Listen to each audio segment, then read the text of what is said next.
12장 7절 말씀부터 10절 말씀 봅니다. 신약성경 298면입니다. 고린도후서 12장 7절로 10절 말씀입니다.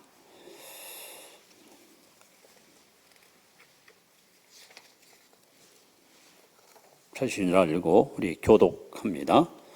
여러 계시를 받은 것이 지극히 크므로 너무 잠만하지 않게 하시려고 내 육체의 가시 곧 사탄의 사자를 주셨으니 이는 나를 쳐서 너무 자만하지 않게 하려 하심이라.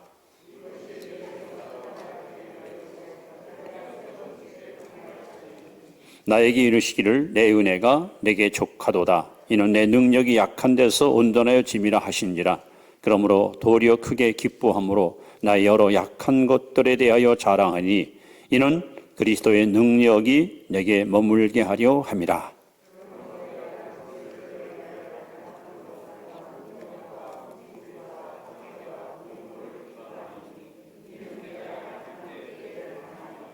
아멘. 우리 마주 바라보시면서 곁에만 있어도 큰 힘이 됩니다. 인사합시다.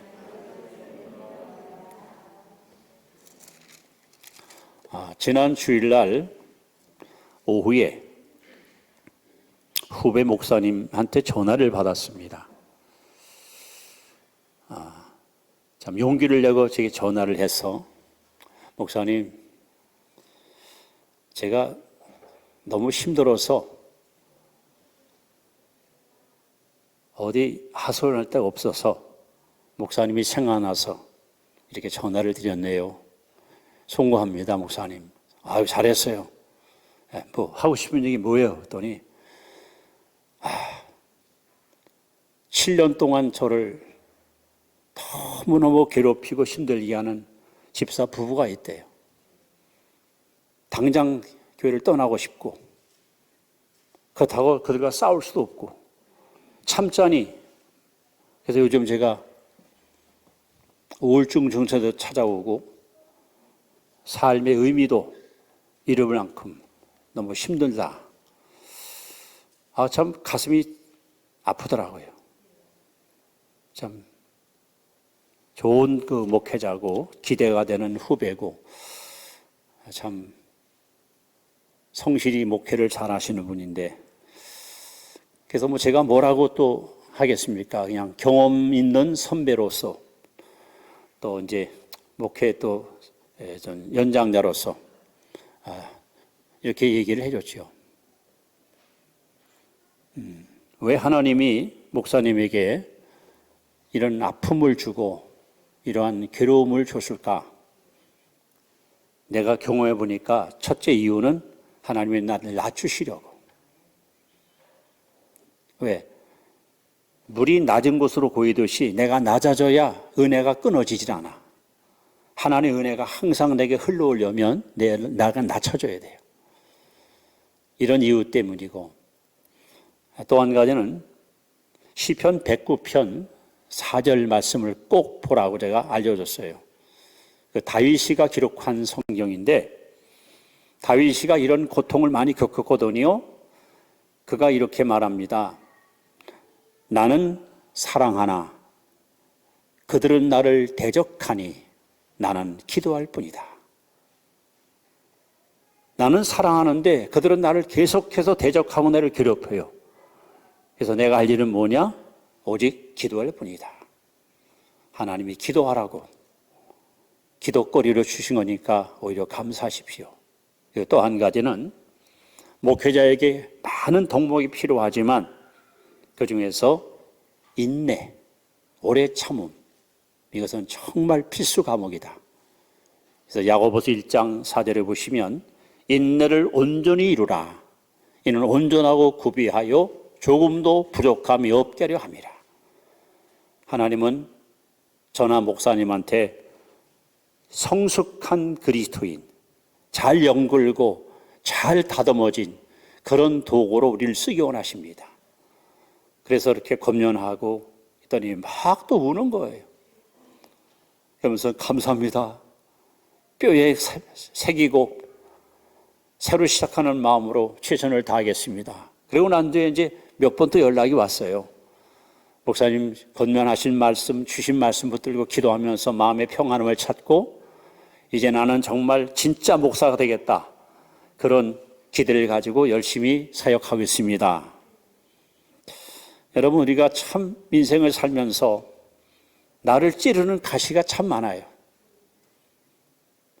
우리가 성경에 보시면 구약에서는 가장 위대한 인물이 모세입니다. 신약에서 가장 위대한 인물은 뭐니 해도 바울입니다. 근데 오늘 바울은 본문에 보시면 하나님이 자신에게 찌르는 가시를 뒀다는 거예요. 얼마나 이 가시가 아프고 고통스러운가. 왜 하나님은 당신이 사랑하고 귀히 여기고 소중하게 들어쓰시는 당신의 종에게 이런 아픔을 주시고 이러한 상처를 주시고 이러한 고통을 주셨을까? 오늘 본문에 하나님이 우리에게 가시를 주신 이유가 있습니다. 이것은 결코 여러분과 저에게 무익한 것이 아니에요. 유익을 위해서 가시를 주셨다는 겁니다. 그래서 우리는 바울이 육체의 가시 때문에 깨달았던 영적인 진리, 깨달았던 그 하나님에 대한 감사의 마음을 오늘 본문을 통해서 여러분 앞에 제가 소개하려고 합니다. 여러분 혹시 누군가가 나를 자꾸 찌르고 나를 힘들게 하고 또 내가 사는 그 환경이 나를 힘들게 하고 내가 믿었던 이웃이 또 기대했던 벗이나 친구들이나 동료들이 나에게 등을 돌리고 나에게 아픔을 준다면 오늘 이 말씀을 듣는 가운데 위로받으시고 치료받으시고 세임 얻으시고 다시 용기를 공급받는 복된 시간 되기를 축원합니다. 자, 하나님은 왜 여러분과 저에게 하나님을 잘 섬기고 믿음으로 살아가는 성도들에게 이렇게 가시를 주실까요? 그 이유가 뭘까요? 자, 첫 번째 이유를 7절에 보시면 바울은 이렇게 말합니다. 여러 계시를 받은 것이 지극히 크므로 너무 자만하지 않게 하시려고. 이 첫 번째 이유는 너무 자만하지 않게 하려고 가시를 줬다는 거예요. 너무 자만하지 않게 하려고. 이것이 가시를 주신 첫 번째 이유입니다. 다시 말하면 교만을 예방하시려고, 즉 겸손한 사람으로 세우시기 위해서 하나님은 가시를 주신 겁니다. 여러분, 사도 바울은 자랑거리가 참 많은 사람이에요. 아까 제가 말씀했지만 신약 성경에서 가장 위대한 인물이거든요. 그는 육체적으로 좋은 가문, 좋은 혈통, 그야말로 명문학교에서 엘리트로 교육받았던 똑똑하고 유능한 인물이었습니다. 지파도 훌륭한 지파입니다. 그가 살던 다소라는 그 항구 도시에 어려서부터 로마 시민권을 가지고 세계를 활보할 수 있는 만큼 이런 자격을 소유한 사람이었습니다. 당시 유대인들이 최고로 존경하는 가마리라는 율법사가 있는데 이 율법사의 수제자로서 장차 바리새인 중에 수장으로 세움받을 수 있을 만큼 바울은 아주 체계적으로 학문을 연구하고 실력을 연마했던 똑똑한 인물이었습니다. 8일 만에 할례받았고 히브리인이 히브리인이었고 이스라엘 중에 이스라엘이었고 율법에 흠이 없었고 정말로 자랑거리가 너무 많았어요. 여기다가 영적으로 자랑거리가 또 있습니다. 12사도도 경험하지 못했던 신령한 은혜를 오늘 본문에 보시면 여러 계시를 받았다는 거예요. 심지어 그 영혼이 천국까지 올라가서 신령한 세계를 직접 경험하는 신비스러운 은혜를 경험한 사람이 바울입니다. 또 하나님이 그에게 얼마나 그 능력을 부어줬는가 하면 그가 들고 있는 손수건만 갖다 환자의 몸에다 얹어도 병든 사람이 벌떡 일어나는 그런 능력 있는 사도였습니다. 이렇게 타의 추종을 불허할 만큼 모든 면에서 월등한 실력과 능력을 겸비했던 사도 바울에게 하나님께서 육체의 가시를 주었습니다. 그 이유를 바울은 이렇게 고백합니다. 이런 은혜를 받고 이렇게 특출난 나를 교만할까 봐 하나님이 교만을 막기 위해서 오늘 본문에 너무 자만하지 않게 하시려고, 이것이 첫 번째 가시르신 이유라고 말씀합니다. 여러분, 우리 인간의 마음 속에는 그 타락한 그 본성이 살아 있습니다. 무슨 말씀이냐면은 에덴 동산에서 아담 하와가 선악과를 따먹었던 결정적 이유가 뭔지 아십니까? 마귀가 말하기를 먹는 날에는 하나님과 같아지리라 그랬어요. 이 말 한마디, 야, 저거만 먹으면 너 하나님과 똑같은 자가 될 수 있어. 이 말이 너무너무 여러분 아주 황홀하게 다가온 거예요. 그래서 아담 하와는 선악과를 따먹었습니다. 이때부터 인간 마음속에는 자기 우상화, 자기 신격화, 자기가 스스로 주인 노릇하고 왕이 되고 모든 것을 주관하는 주관자가 되고 싶은 이 엄청난 타락한 품성이 우리 속에 고스란히 담겨져 있습니다. 다시 말하면 이 교만이. 그런데 성경에 하나님이 가장 싫어하는 사람, 가장 미워하는 사람이 누구냐? 바로 교만한 사람입니다.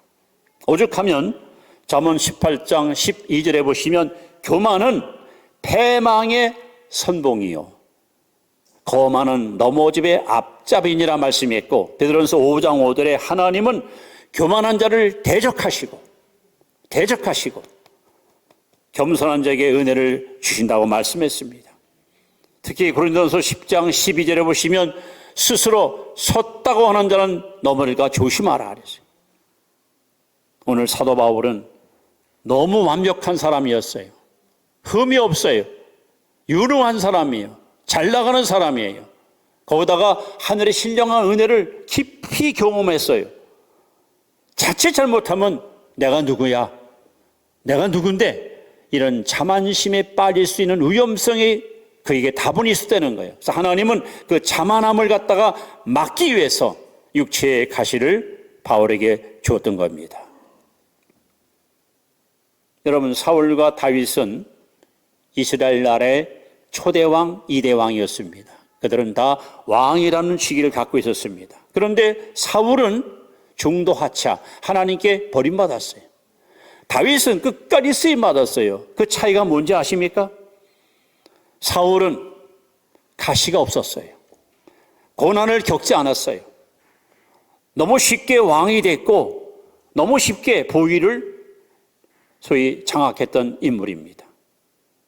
그러다 결국은 교만하여 하나님 말씀을 거역하고 하나님 말씀을 순종치 아니하다가 끝내는 하나님께 버림받습니다. 내가 내 말을 버렸으니 나도 너를 버린다는 거예요. 그런데 다윗은 아닙니다. 다윗은 많은 가시에 찔림을 받았습니다. 그의 장인인 사울에게도 찔리고 그의 아들인 압살롬도 찔리고 그의 아내인 미갈에도 찔리고 그의 위대한 동역자였던 장군에게도 찔리고, 그걸 통해서 다윗은 철저하게 깨지고 철저하게 녹아들고 철저하게 낮아져서 마음이 겸손해지니까 하나님이 다윗을 끝까지 귀하게 들어 쓰셨습니다.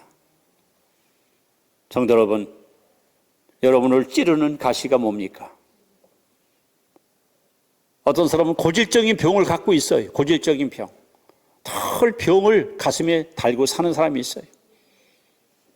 어떤 사람은 집안에 자식 가운데, 또 직장의 동료 가운데, 심지어 교회의 성도 가운데 나를 힘들게 하고 나를 눈물 나게 하는 사람이 있어요. 하나님이 왜 그런 가시를 내 주변에 두었을까? 왜 내가 이러한 아픔을 느끼고 살아야 될까? 여러분, 성경은 분명히 해답을 우리에게 제시합니다. 너를 낮추고 너를 겸손하게 하여. 왜? 겸손해야, 낮아져야 하나님의 은혜가 계속 나에게 흘러 들어오기 때문에. 교만한 순간에 은혜가 떠납니다. 교만하면 하나님 앞에 버림받습니다. 결국 하나님은 저와 여러분을 지극히 사랑하시고 더 귀하게 우리를 쓰시기 위해서 이 가시를 통해 우리를 겸손한 그릇으로 만들어 가시는 겁니다. 이것이 첫 번째 가시가 주는 유익입니다. 자, 두 번째, 사도 바울은 가시는 또 어떤 유익을 주는가 하는 것에 대해서 8절에 이렇게 말합니다. 이것이 내게서 떠나가게 하기 위해서 내가 3번 주께 간구하였더니, 한마디로 말하면 하나님이 우리에게 가시를 주는 두 번째 이유는 기도의 삶을 지속시키려고, 기도의 삶을 지속하게 하려고. 하나님이 저와 여러분을 선택하신 이유가 뭔지 아시죠?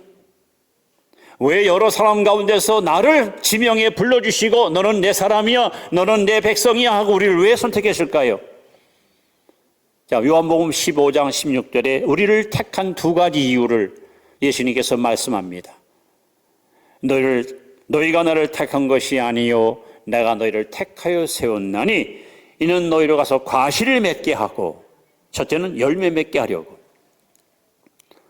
또 이 과실이 항상 있게요 내 이름은 무엇을 구하든지 다 얻게 하려 함이라. 다시 말하면 기도하게 하려고 우리를 선택한 거예요. 즉 기도는 아무나 할 수 있는 것이 아니에요. 하나님께 선택받은 자들만 기도의 특권을 하나님이 주신 거예요. 그런데 선택받은 우리가, 부름받은 우리가 흔히 잘 짓는 죄, 하나님이 미워하시는 죄가 있습니다. 그 뭐냐? 기도하시는 죄. 여러분, 절대 기도하시는 죄를 범하지 마세요. 하나님이 나를 선택한 목적이 열매와 기도라면 우리는 반드시 열매 있는 성도가 되어야 되고, 쉬지 말고 기도하는 기도의 삶을 살아야 됩니다. 캐나다의 그 토론토에 가시면 세계 유명한 수족관이 있습니다. 거기 뭐 엄청난 바다 물고기가 소위 그 보관되어 있는데, 그 수족관을 처음 설립할 때 그 일화가 있습니다.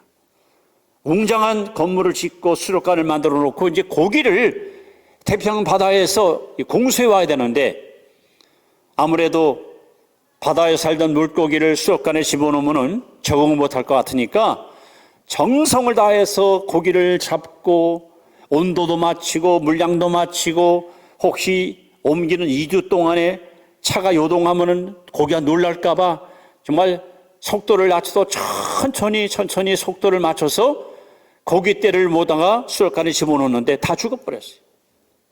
몇 번을 시도해도 한 마리 고기가 살지 않고 다 죽었어요. 야, 도대체 뭐야? 물도 똑같고 온도도 똑같고 우리가 정성을 다해서 고기 옮겨왔는데 왜 여기서 다 죽어버릴까? 이유가 뭘까? 어떻게 하면 이 고기를 살릴까? 그러다가 이제 나온 좋은 방안이 있습니다. 이번에는 고기를 잡은 다음에 고기를 운반하는 그 통 안에다가 소위 그 바다의 악동이라는 상어, 그리고 문어 새끼, 이걸 갖다 같이 집어넣었대요. 고기들이 제일 싫어하고 옆에 먹으면 막 겁을 먹고 도망가는. 그래서 문어 새끼, 상어 새끼를 집어넣었더니, 그래서 왔더니 고기가 다 살아있는 거예요. 왜 그럴까요?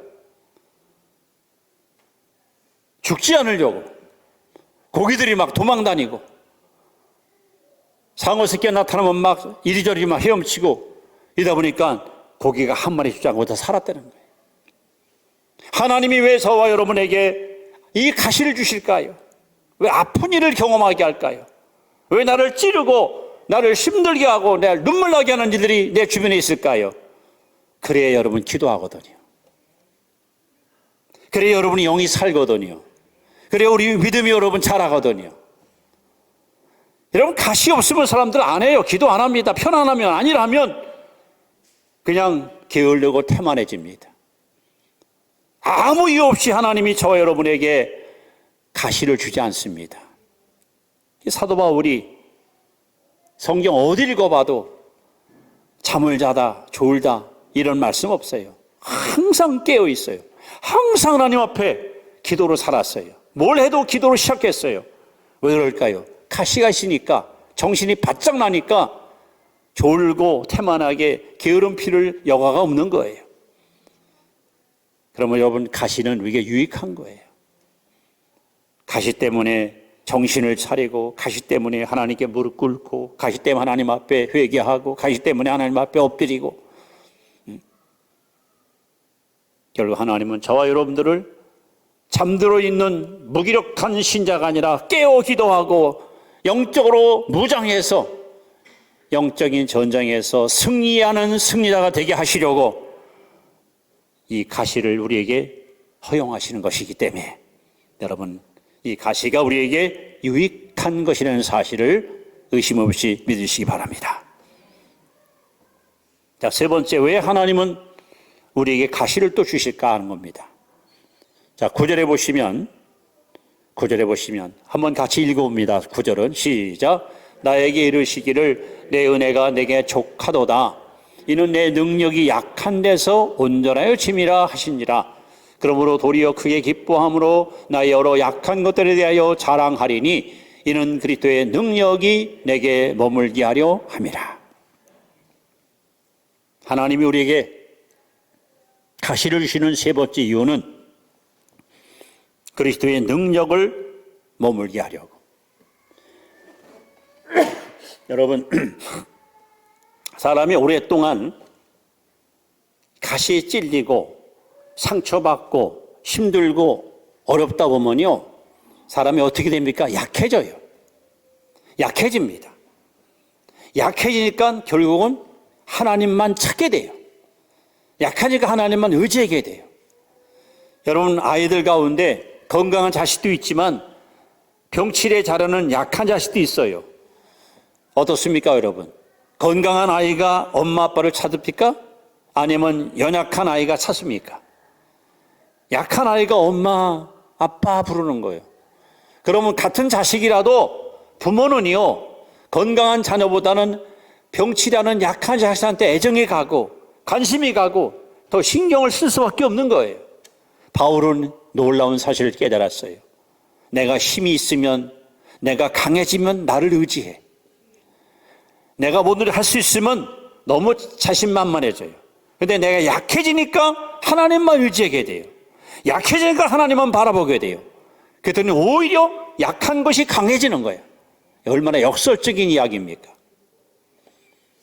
여러분, 제가 들고 있는 이 종이 아이들도 쉽게 이거 찢을 수 있습니다. 쉽게 여러분, 자를 수 있습니다.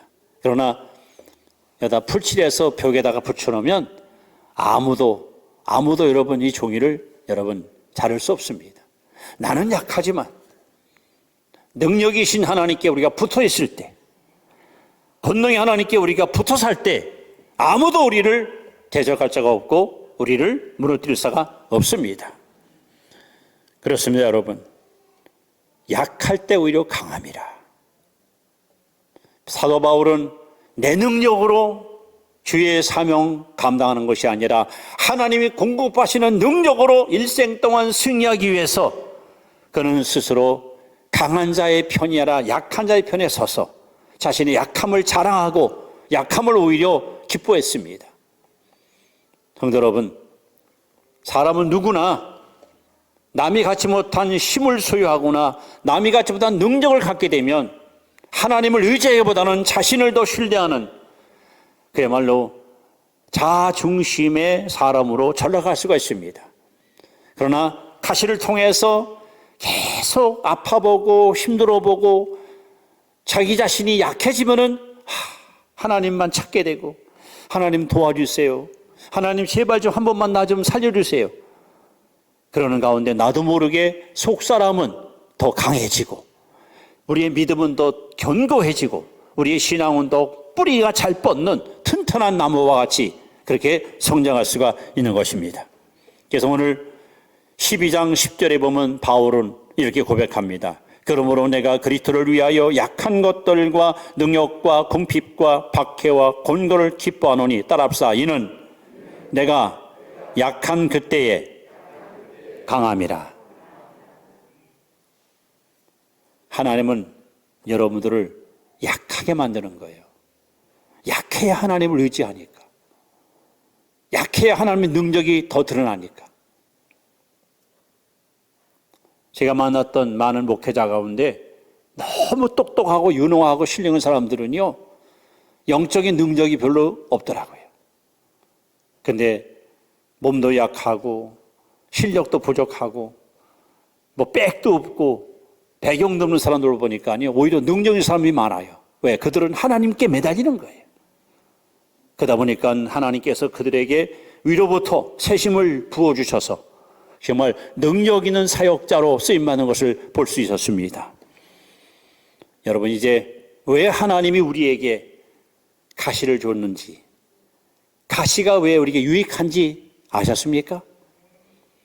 결국 하나님이 우리에게 가시를 주는 세 가지 이유는 우리를 겸손한 사람, 우리를 기도의 사람, 우리를 능력의 사람으로 우리를 세우시기 위해서 하나님 우리에게 가시를 주시는 것입니다.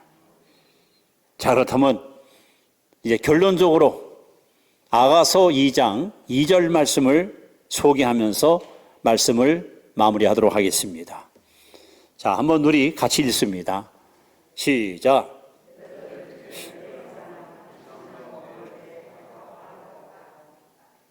여러분, 가시밭의 백합화 많이 들어보셨죠? 이게 성결교회의 상징적인 꽃, 성결교단의 상징 꽃이 이거예요.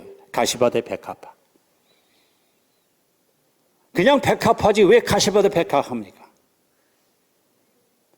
자, 여기 두 가지 중요한 영적 교훈이 담겨 있습니다.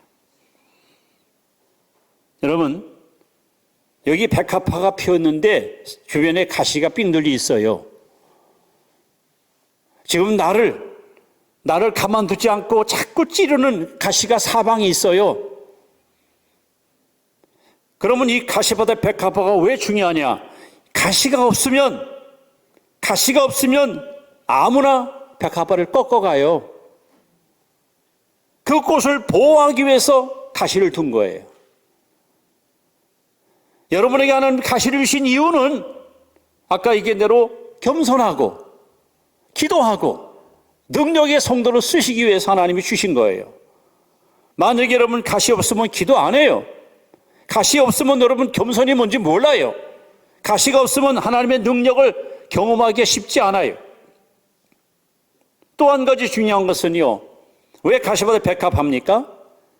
바람이 불 때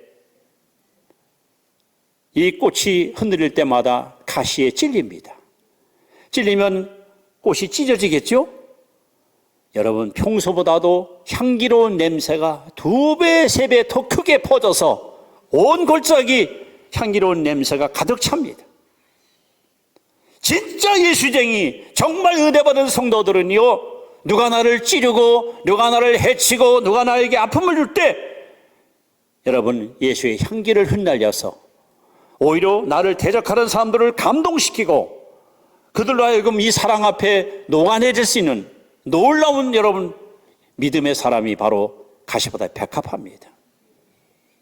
하나님은 저와 여러분들이 이 시대에 사방에서 나를 찔러도 그들과 대적하고 속된 말로 맞짱 뜨고 그들을 미워하는 것이 아니라 우리가 그리스도의 향기를 그들에게 흩날려서 그들을 감동시키고 그들을 갖다 변화시키는 멋진 예수쟁이로 살아가기를 원하십니다. 성도 여러분, 오늘 이 말씀, 지금 여러분은 무슨 가시 때문에 힘들어 하십니까? 아유, 빨리 병 좀 하나님이 걷어가면 좋겠다. 근데 하나님이 그냥 놔두시거든요. 아유, 그냥 눈에 가시 같은 누구 좀, 하나님 저 인간 좀 다른데 이사 안 갑니까? 근데 하나님이 오히려 더 가까이 붙게 살게 하거든요. 이 모든 일들, 제가 아까 서론에 후배 목사님 얘기했잖아요. 7년 동안이나 그렇게 사람을 괴롭힌대요. 그래서 지난 주일날 뭐 직원을 했는데 부부가 일어나가지고 목사님을 그냥 막 물고 늘어져가지고 너무너무 그냥 속상해서 게다가 어떠다 저를 전화했다는 거예요. 그래서 제가 목사님, 내가 여러 목사님들 만나봤지만 우리 목사님 하나님이 정말 사랑하시네 그랬어요. 정말 사랑하시네. 제가 만났던 사람 중에 사명감이 투철하고 또 은사를 받은 체험이 있고 세상 것에 마음 없어 주님만 정말 의지하는 사람들은요, 여러분, 아픔이 많더라고요. 가시가 많더라고요. 세상과 적당히 어울리고 적당히 타협하는 사람들은요, 가시가 없어요. 그런데 정말 주님 뜻대로 살려고 몸부림칠수록 더 많은 가시가 그를 찌르는 거예요. 왜? 그걸 통해서 하나님은 내가 있지 않니? 내가 네 곁에 있지 않니? 너 다른 거 바라볼 거 없고 다른 거 의지할 거 없어. 나만 바라봐. 나와 같이 걸어가면 돼. 나만 의지하면 돼. 너 다른 거 아무것도 의지하거나 거기 기대지 말어. 나만 보고 나만 함께 가자. 하나님이 특별히 사랑하니까 이런 아픔을 하나님 주신 거니 오히려 감사하시라 했더니 그냥 울면서 감사해요 목사님. 제가 깨닫지 못한 걸 깨닫습니다. 그렇게 살겠습니다. 제게 사랑이 부족했습니다. 제가 기도가 없었습니다. 이제부터 진짜 사랑하고 사랑이 뭔지를 제가 한번 제대로 실천하겠습니다. 그러면서 참 통화를 끊었는데 성도 여러분, 어떤 가시가 여러분을 찌르고 힘들게 합니까? 하나님은 절대 여러분들을 소위 골탕 먹이고 여러분을 짓궂게 힘들게 하는 분이 아니에요. 우리에게 유익을 주기 위해서 가시를 허용하신 거예요. 가시를 통해서 겸손의 사람으로 꼭 여러분 다듬어지길 바랍니다. 기도를 통해서 하나님께 항상 깨어 기도하는 기도의 삶을 사시기 바랍니다. 가시를 통해서 내가 약하기 때문에 하나님만 의지하다 보니 하나님의 능력이 임해서 여러분 정말 권세 있는 그리스도인으로 승리로운 삶을 살 수 있기를 바랍니다. 기도하겠습니다.